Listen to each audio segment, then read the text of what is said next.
Now, the question I've got for you is, you worked for Ronald Reagan, and during the 1980 campaign, he took a trip down to Mississippi.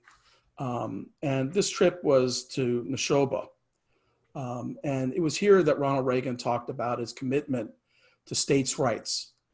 It was in the same county where the Mississippi Freedom Riders were killed. And so I think the question in the minds of some people is going to be, okay, Donald Trump, is he a new creation, or is he a kind of culmination of a pattern of these kind of finesses that the Republican Party has been conducting for decades?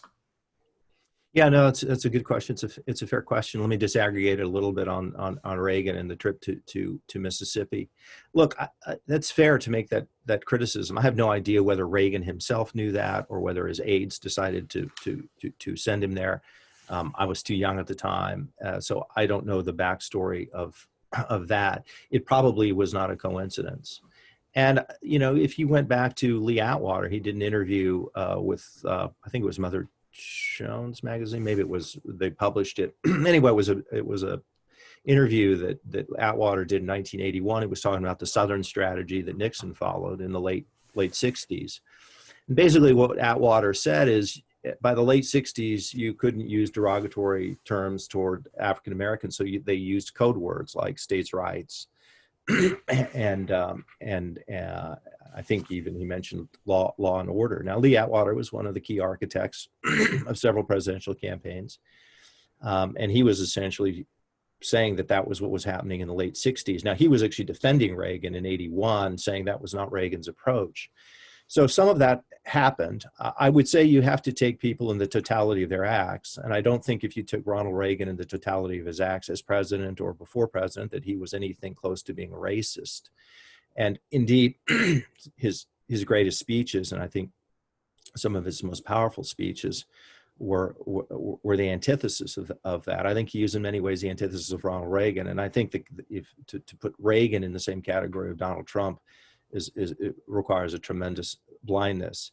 But yeah, did those elements exist? As I wrote in that piece, they did. Were they played to? Some. How much? I don't know. I'm certainly willing to look back at it with a more skeptical eye. I have argued and continue to argue that Trump didn't appear ex nihilo. It wasn't as if he came out of nowhere.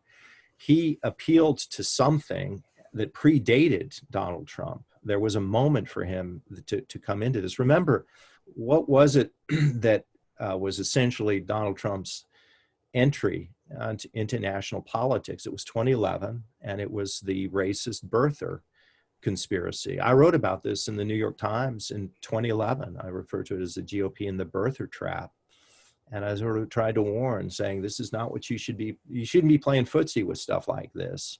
But they did, and there was obviously a strong enough element within the Republican Party that even in a field of 16 very impressive candidates, and really kind of any flavor of ice cream you wanted. If you were a libertarian, there was Rand Paul. If you were a certain kind of conservative, there was Ted Cruz. Or if you were a different kind of conservative, there was Marco Rubio or Jeb Bush or John Kasich. Then you could get Rick Santorum, Mike Huckabee.